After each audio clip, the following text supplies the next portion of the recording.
Yeah. I have a work meeting that falls at 3 o'clock every Thursday. I mean, first Thursday of the month. So and I was surprised when Stacy said, you know. Yeah.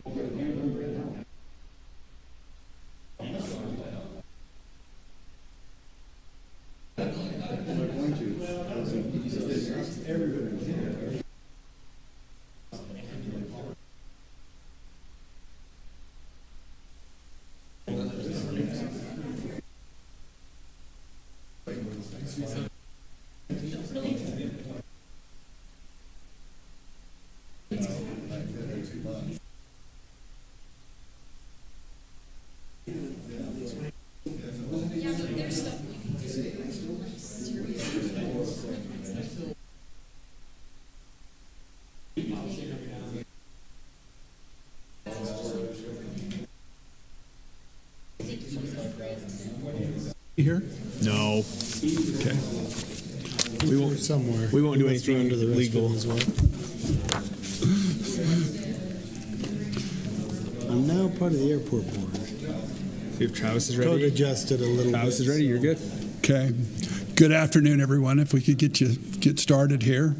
Welcome to our airport board meeting today. Matt Taylor is traveling, so I'm the temporary board chairman.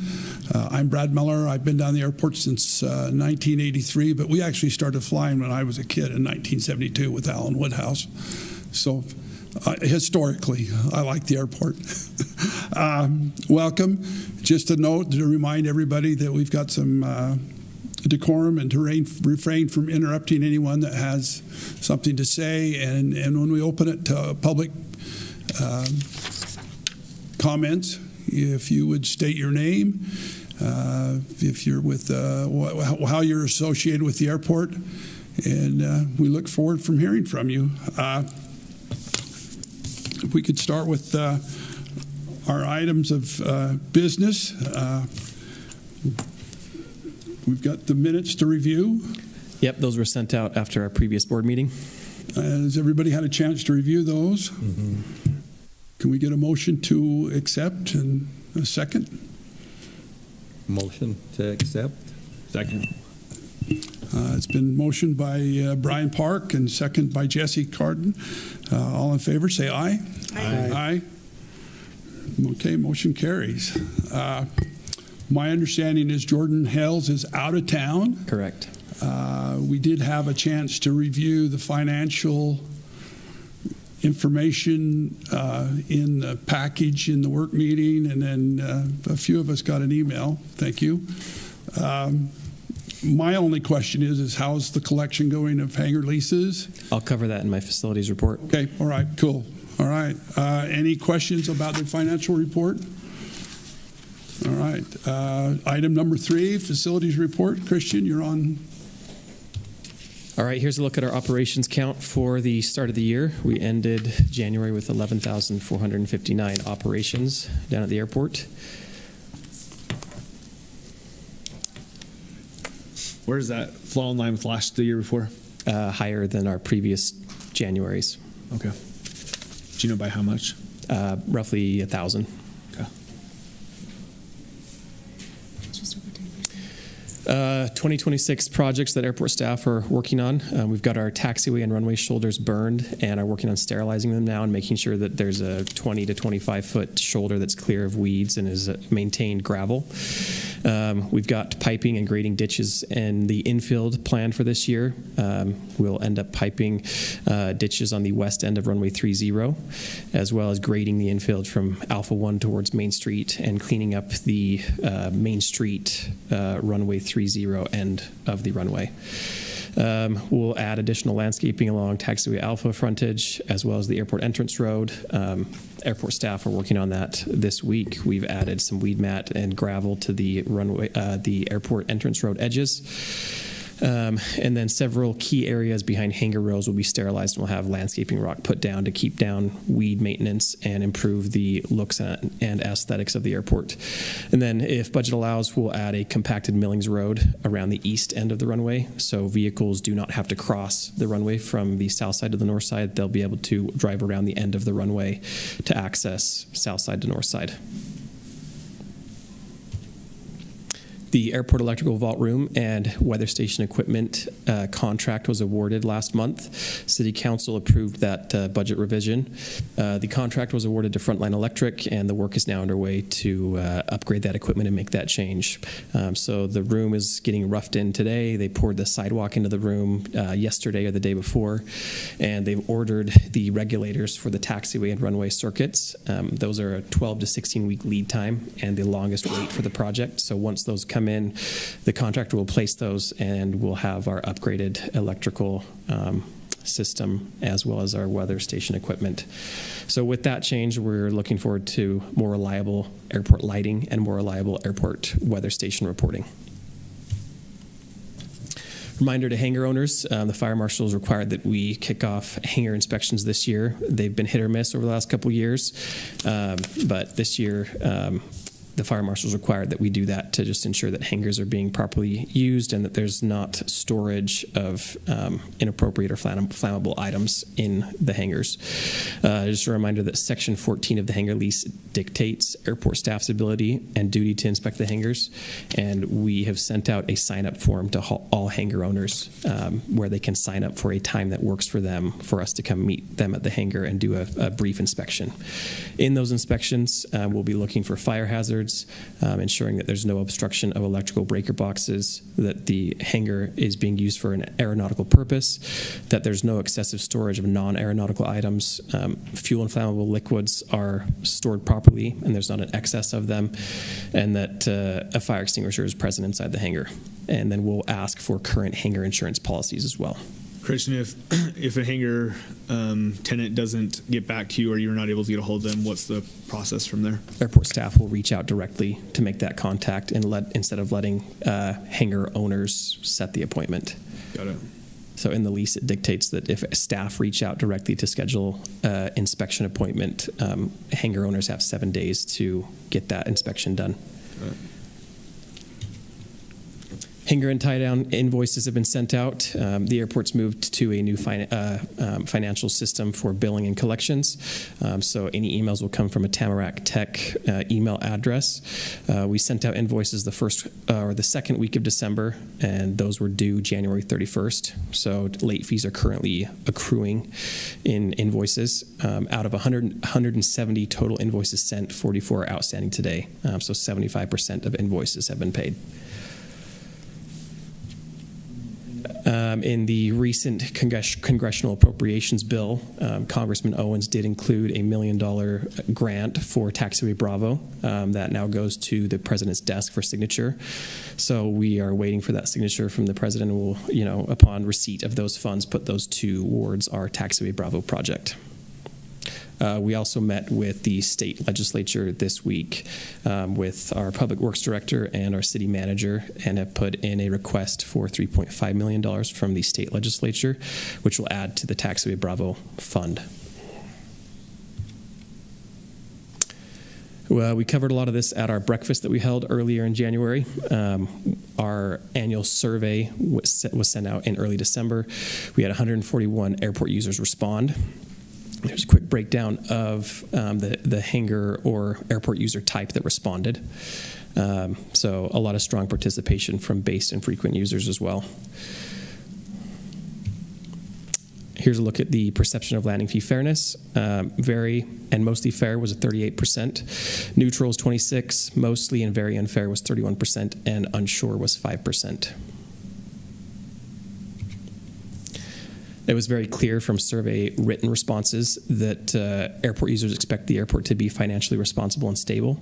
There's strong support for maintaining FAA grant matches and general acceptance that infrastructure and capital improvement does cost the airport to get those projects done, and that fairness in rates matters more than cheap rates or projects that are not done well. The top infrastructure improvements that were requested, number one was a control tower with 40 mentions out of all the responses. That cost would be roughly $17 million to construct. Taxiway Bravo was mentioned 13 times. Total cost on that is roughly $9.5 million. A new parking lot was mentioned several times. That cost is roughly $500,000. And then our lighting and weather station upgrades were mentioned as well 5 times. And that project has been funded today and is currently underway. So long-term financial planning. Airport interest and growth has obviously taken off the last couple of years with all the hangar growth and increase in operations. Everything we're seeing across the airport just shows that our usage is off the charts.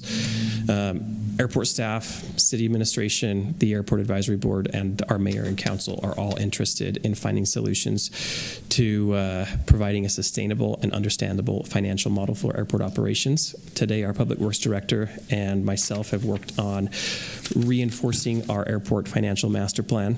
And as we move into our budget season for fiscal year 27, we'll move forward with projects and rate changes that'll support projects that airport users have requested.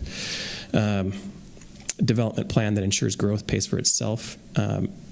With new growth, specifically pertaining to developers. Moving forward with developers will ensure that they are paying their way when it comes to capital costs with that infrastructure. And then lastly, obtaining federal and state dollars to build high-dollar airfield projects such as Taxiway Bravo and an airport tower, among other things. We realize that as we're able to obtain grant money from different sources, that is able to keep our airport rates low and fair. So to achieve all these solutions, we'll continue to look at all our rates, our fee structures, and our service levels, and all of those are unified to improve the airport and its viability and long-term sustainability. So what we're working on next is, number one, expanding communication and education. We have filmed some educational videos that'll go out to airport users over the next couple of weeks and months, and they'll be included in airport newsletters. We'll work better on being more transparent with our long-term financial and project planning and explaining key issues to our airport users. Number two, over the next couple of months, the airport will be doing a major website upgrade in line with Spanish Fork City. We hope that that improves the traffic flow and usage of our website across all airport user needs. And then our infrastructure will be, we'll have planning driven through infrastructure. So an updated airport financial plan focused on infrastructure needs identified by airport users with rates and fees aligned to support these improvements. So that's what we're working on next. Any questions from the board? Thanks, Christian. Thank you. Thank you, Christian. Item number 4. Ms. Sylvester, how are you today? I'm well, thank you. Good. Kim Sylvester with JUB Engineers. I'm here to just give a quick update on the Taxiway B project as what we have designed so far, and we're getting ready to go to bid next month. So this is about a third of the full length of the taxiway is what we have designed right now and putting out for bid. And because we're not sure about funding and trying to tap as many sources as we can, we've phased the project or added some additive options to be flexible to what funding does become available. So the base bid is the blue section. It will extend Taxiway B, the parallel portion, about 1,440 feet. And then the orange section then is additive option 1, which would extend Taxiway another 575 feet and construct Taxiway B3. And then the additive option 2 is constructing Taxiway B2. And then we've got the added option 3 is the runway repair just north of Taxiway Alpha 3 that pilots have reported there's some settling or some bumpiness there after the bore project was completed last spring. And so we're going to see about smoothing that out if funding is available. I'll just note on that additive that the contractor that did the storm drain bore will be responsible for paying for that repair. That won't be airport funds used for that. So one other thing to note here too is I've tried to minimize runway closures as much as I possibly could. The area that's hatched with the blue crosshatch over next to the runway, all that stuff. Anytime they're working within that area, the runway needs to be closed. So I've reorganized the phasing such that that work can be done at night between the hours, I think I put 7 p.m. to 6 a.m. That will allow most of the daytime flyers during the weekdays to be able to still operate, and then they close the runway every night for the period that they're working in there. And I've limited those time frames as well, depending on how much work actually gets awarded, and then phased it to several different phases to correspond with construction as construction goes through. Any questions? Christian, steps from here is obviously it's out to bid, so get the bid yet. back, or it's going to bid. Yeah, I'm looking to bid it. I'm hoping for the 15th of February. I'm still working with FAA on the particular details for Got that. it. But then it goes to bid, comes before this group for approval before it goes to City Council, or what's the steps? Yes, I will take the bids and look at what funding we have available, and then recommend to Christian, to the board, what to award, if any. And then you guys would then take that to council, Got it. I believe. Perfect. Thank you. Do you have a guesstimate on Do. price for what? I would love to share that privately, because I think there's some potential bidders in our audience. Okay, all right. All right, But I will come visit with you after the meeting. all right. Thank you. All right, any other questions? There's a question in the audience. Well, we kind of made the precedence that we would defer to the end, but I don't know. Yeah, that's fine. Yeah, this is more informational instead of a public hearing or Okay. controversial type topic. So if you Oh, are going go to say ahead. something, you're welcome to come up to the stand and address the audience from the stand. Just have one question, if there was going to be a dedicated run-up area planned for Bravo or Alpha. Kim, do you want to answer that as the designer? There's not going to be a dedicated run-up area per se. Bravo 2 does serve as a bypass taxiway for that purpose. If someone is on Bravo 1 doing run-ups, Bravo 2 can be used, vice versa. There's just not a lot of space out there for run-ups with all the development. Okay, awesome, Kim. Thank you. Thank you. All right, item number 5. No, excuse me. You're right. You're correct. Pardon? Yeah, number 5. Looking at the wrong one.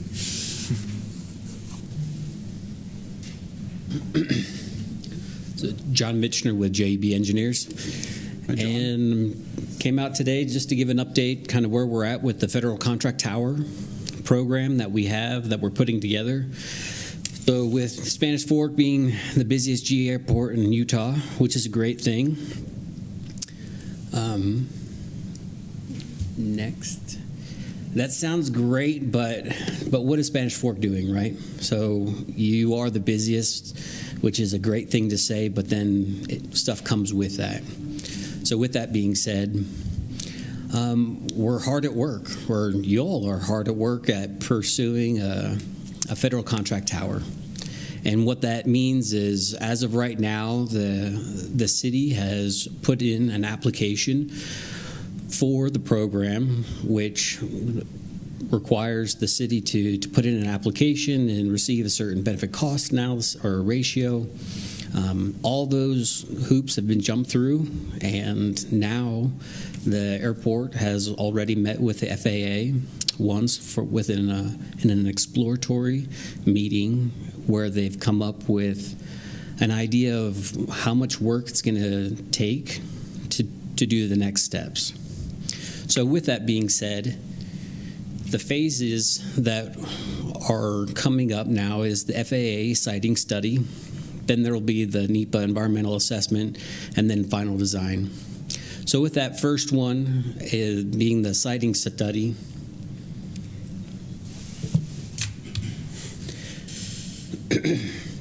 So that's going to be led by the FAA, and what they end up doing is they require a reimbursable agreement with the sponsor. So in this case, it'd be the city of Spanish Fork, and those details have been kind of hashed out. And currently, the city has a rough draft of that reimbursable agreement, which will allow the FAA to begin working on that project. Now, what is the siting study? So currently, the airport already has an airport layout plan where they've identified 4 potential locations for a tower that are indicated up on the screen by the red dots there.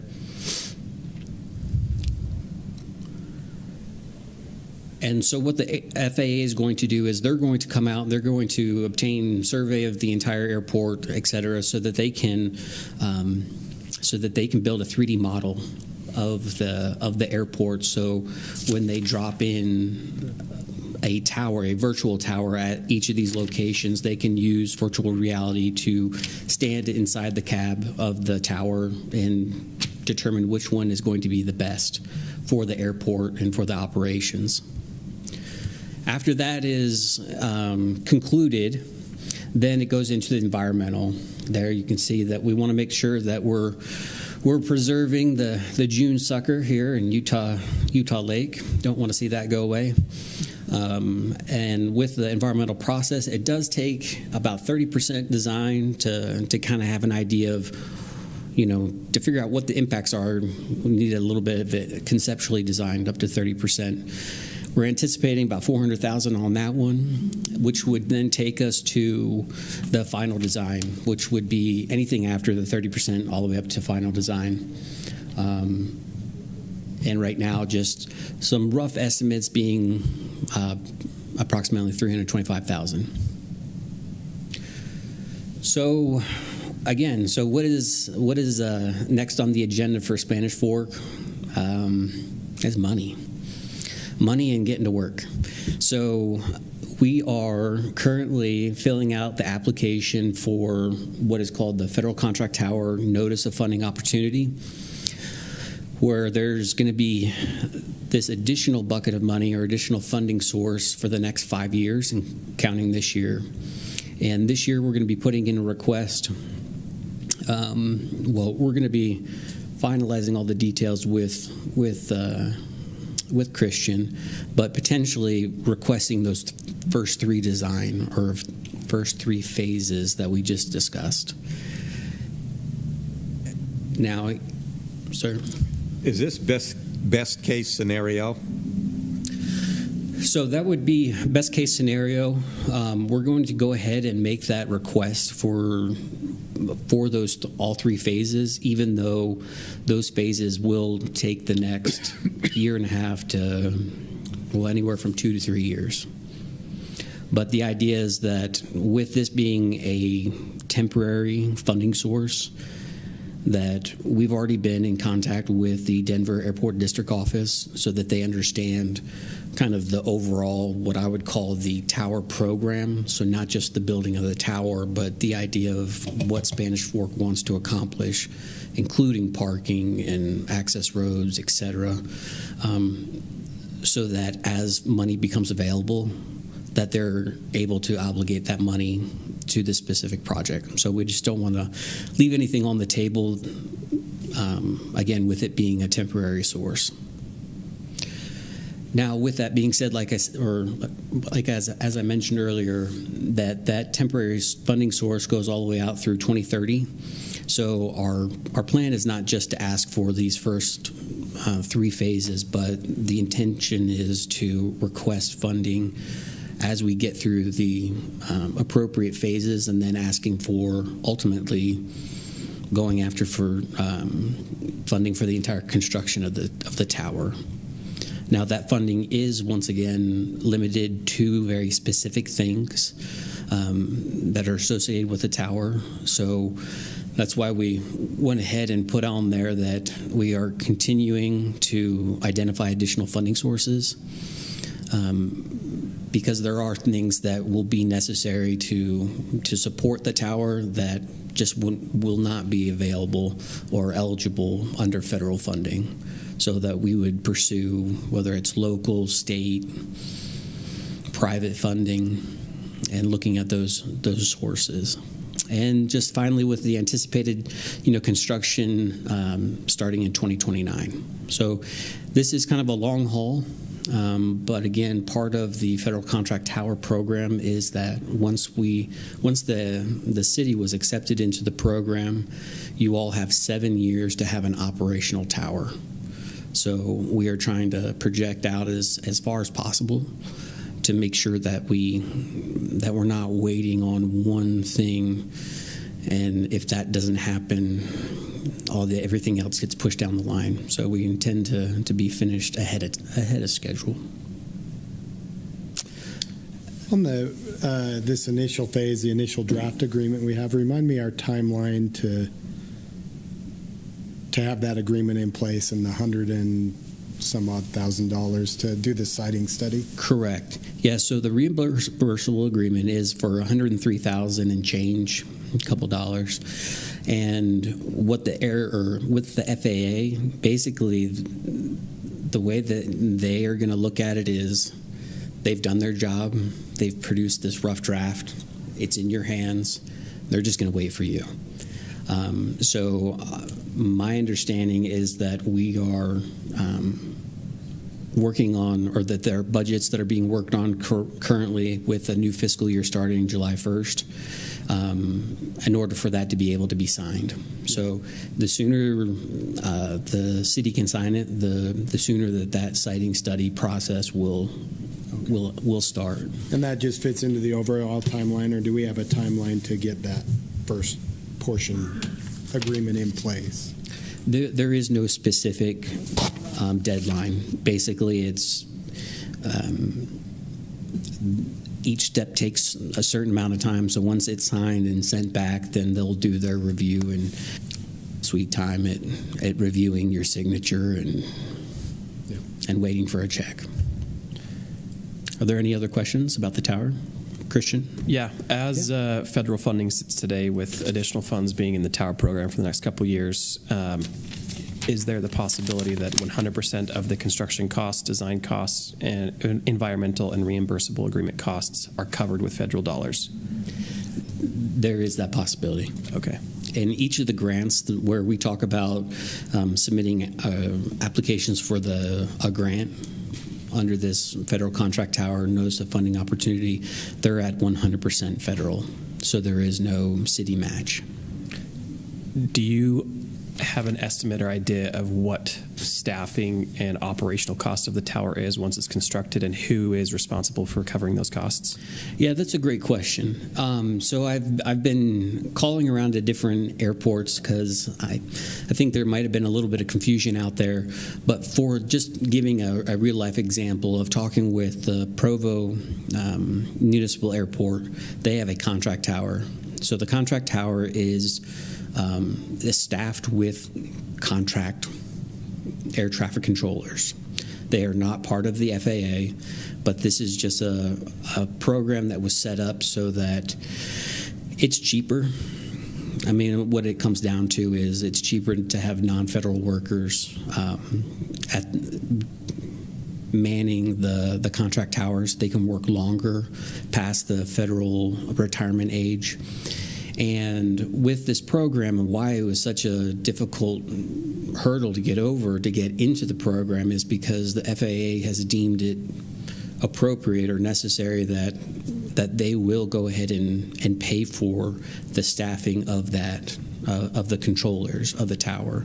So the caveat with the program is that the airport, one, has to build the tower themselves, pay for all the equipment, pay the FAA to come in and certify it, and then the city needs to budget a facilities operational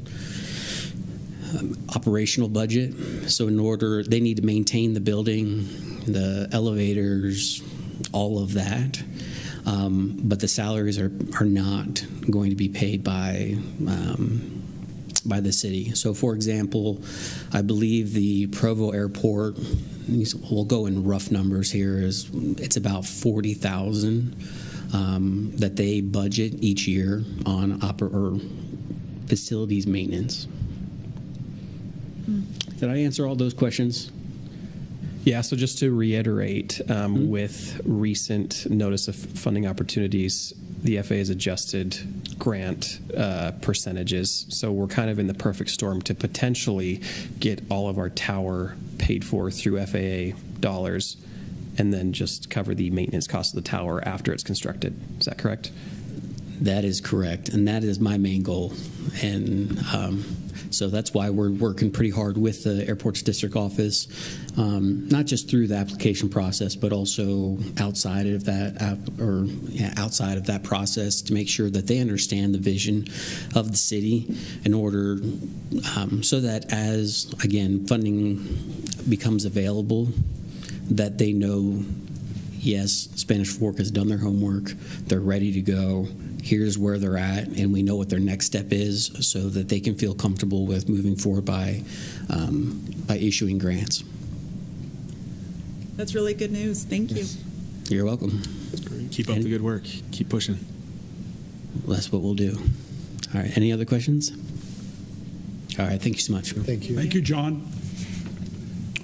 All right, item number 6. Campbell. New business request, Take Flight LLC. Keith Campbell, are you Keith? Yes. Cool. Yeah, I'm Keith Campbell. I own Take Flight LLC that also owns Utah Helicopter, Platinum Aviation, and now Take Flight Aircraft Maintenance. So Take Flight is the entity and the rest are all DBAs under that. So it's actually not a new entity. We've been on the airport. Utah Helicopter's been there since 2006. So the Take Flight Aircraft Maintenance will be a maintenance shop that we've always had our own maintenance shop. We've done maintenance on our own helicopters and airplanes for years, but recently we've had a lot of requests to work on everybody else's stuff, so we figured we'd start up another branch to the business. So that's what it really is. And we already have hangars. We operate out of hangar 71, 72, and hangar 74, just in that first row of hangars as you enter in on the airport. We have 3 full-time mechanics. I brought Tyler. Tyler's our director of maintenance. He's sitting there in the back. So we have Tyler, Isaac, and Josh. Tyler and Isaac are both AMP certified, and Josh is an apprentice and soon to be AMP, able to sign off things. So here to answer any questions you guys have, if you do have any questions. So that taxiway is kind of narrow in front of your hangars? Us? Yeah, it is narrow. And how are you going to mitigate parking? Well, for one, we'll only take on what we can accept. So we just have to watch out that we don't fill that up with airplanes. We also have a bunch of tie downs out on the ramp that we can use as well for planes that need to sit for a little while. But we do have 3 hangars that we can keep the aircraft in while we're working on them. So, but yeah, we do know that it's tight back there for sure. So do you think you'll have more transient work, or you'll just generate on the field? Do you mean like outside the airport? Or? Yeah, outside airport. No, just on the field. We're just going to keep it on the field unless we do, we have some operators that fly helicopters out of like Heber that will go up and work. And I think a lot of the business we'll do is we can work on in their own hangar, and I think that'll help with a lot of the transient parking behind our hangar too. I think that we can do that a lot as well. Any other questions from the board? No. Not from me. Can we have a motion to approve or deny? Hold on one second. Christian, is there any concerns as a airport management? Nope. They provided all the documents required by our code, and I think additional maintenance to the airport's definitely needed. Okay, thank you. Yeah, we've seen the need for sure. I'll go ahead and make a motion to accept the Take Flight LLC. Stacy Beck has made the motion. Do we have a second? I'll second. Second by Corey. All in favor? Say aye. Aye. Thank Motion you. Carries. Thank you. Appreciate it. You. All right, we've got a new flying club request, Intermountain Flying Club. Mr. Tevick, item number 7.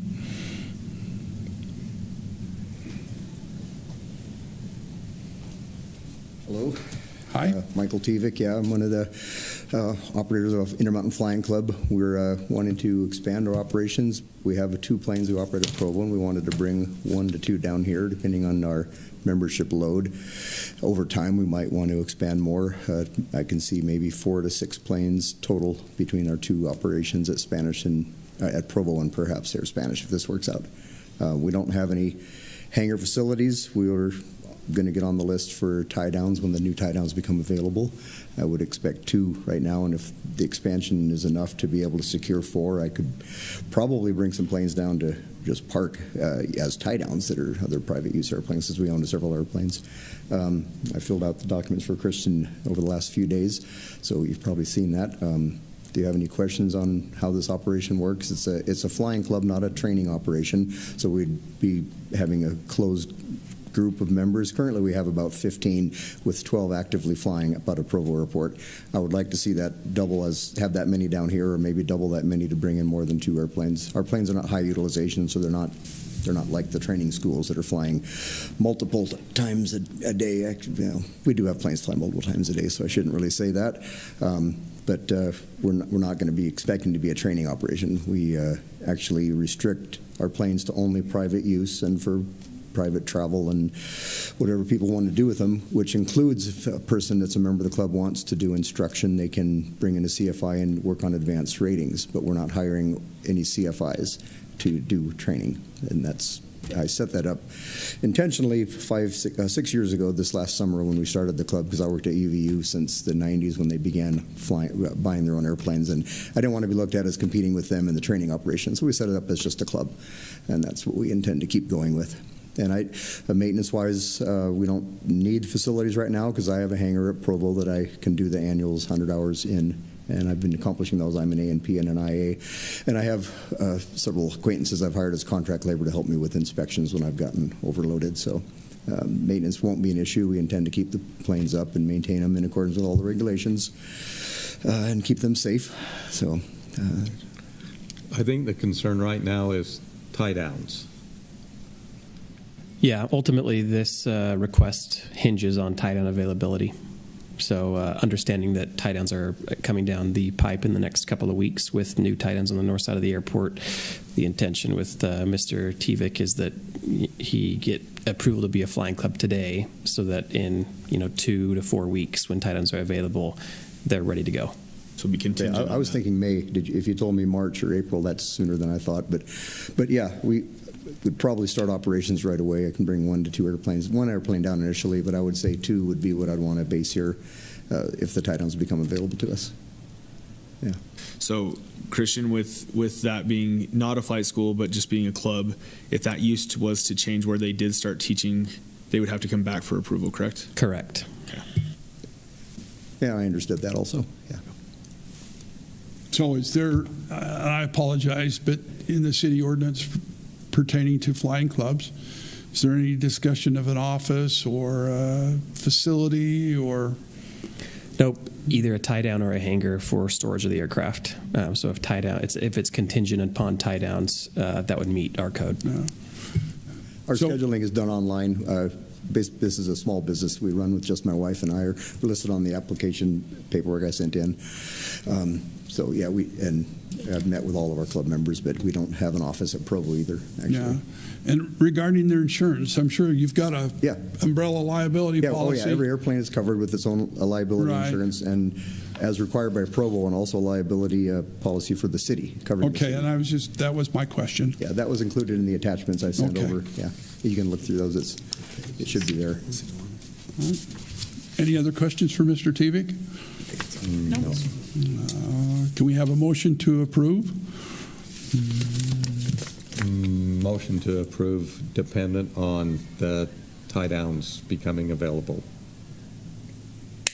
Okay, motion by Brian Park. Do we have a second? Second. Second by Stacy Beck. All in favor, say aye. Aye. Aye. Okay, thanks, Mike. Thank you. And I'll get hold of you, Christian, about securing those tie downs. Yeah. Thanks. Thank you.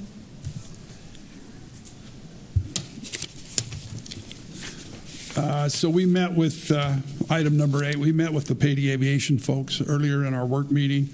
They've asked to table their discussion today, and so we're moving on to item 9, landing fee rate, and we're going to turn the time over to Christian.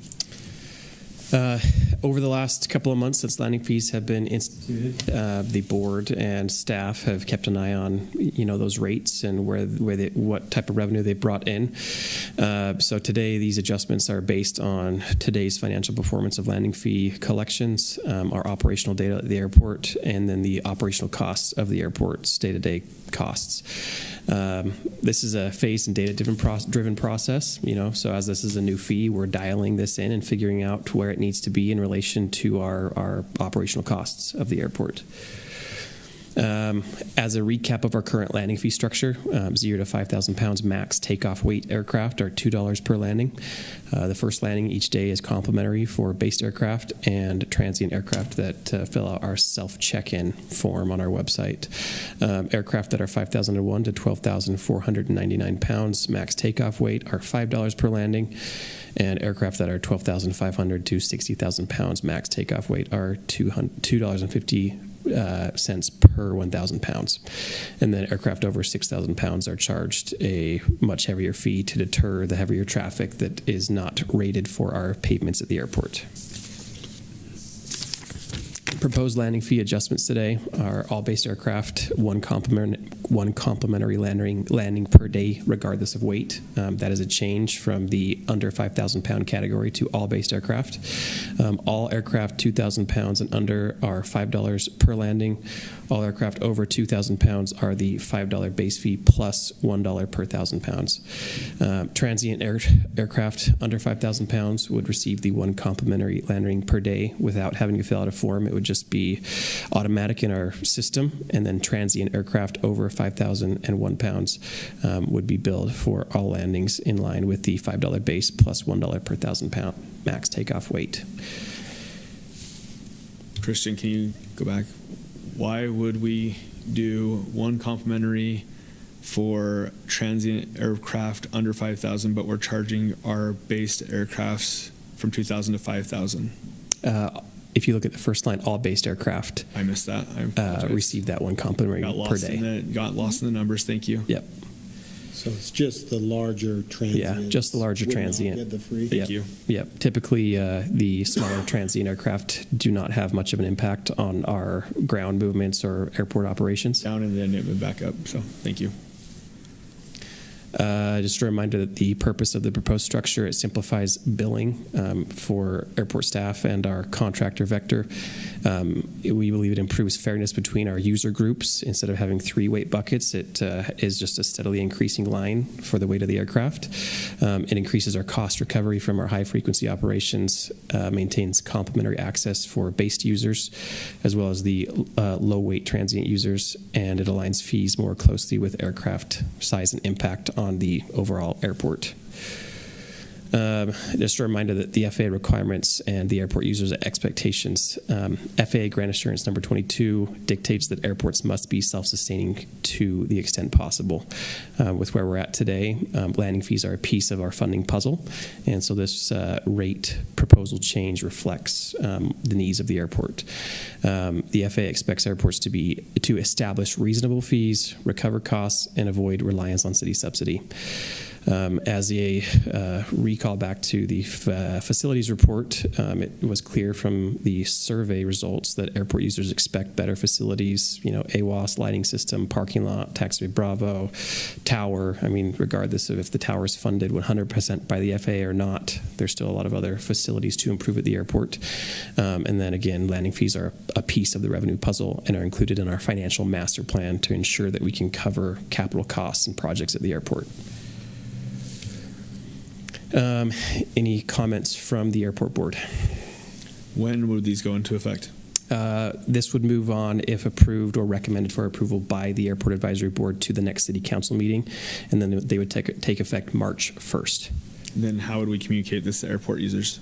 We'll send out a special message to our airport users specific to this change. We'll also include that in our meeting minutes from this meeting. We'll also update our website, I'll add. I think a lot of work has gone over this the last several months, and we're just trying to do our best to bring in the money needed and making it fair. So we hope we get it right this go around. One thing, Christian, maybe as we reviewed data, it's been a little while ago. Can you give us a maybe high level of what we saw in the sense of fairness? It felt like a small amount of flights were paying the majority of what we were seeing coming in based on the structure. Yeah.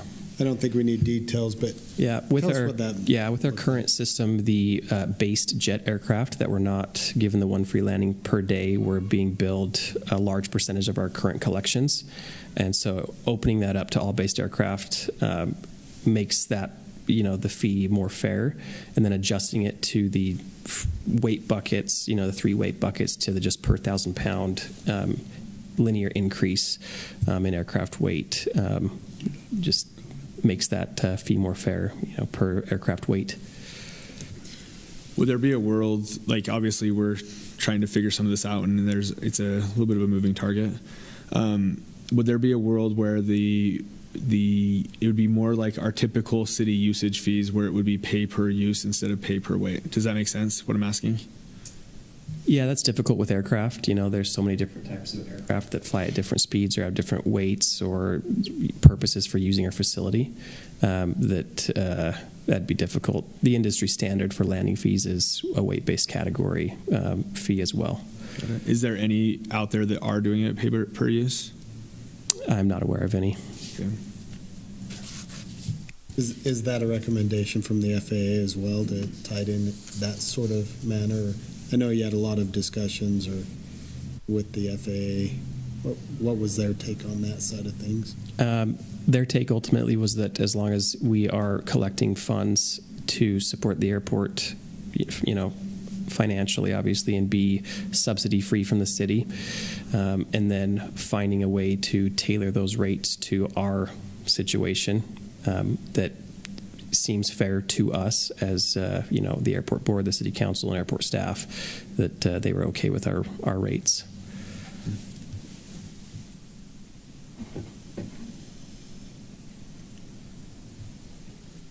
Any other questions? I did have a conversation with Matt Taylor. He's kind of on board with this and has agreed, and he and excuse me, both he and Christian have had a long discussion about how to make this work. So any other comments? Okay. Can we have a motion to? We'll open to public comment as our last agenda item after the motion by the board. Yeah. Can we have a motion then from the board? Motion to accept the fee structure as it has been presented. And I'd add to recommend that to City Council for approval. That we recommend City Council. And recommend it to the City Council. And do we have a second? I'll second that. All right. A motion by Brian and a second by Corey. All in favor, say aye. Aye. Motion carries. Okay, last item. I apologize. I kind of missed the public comment portion at the first. Are there any other concerns from the public or from the? Come up to the dais. Harold, come on up. Come all the way up here so we can hear you on the mic. Please. Please. Question about that. The weight determinations. Who determines the weight? The FAA's database of aircraft types and the max takeoff weight assigned to that aircraft category. So max takeoff weight. Yep. Okay, thank you. Good question. Welcome. All right. Anything else? Any other questions or comments from the public?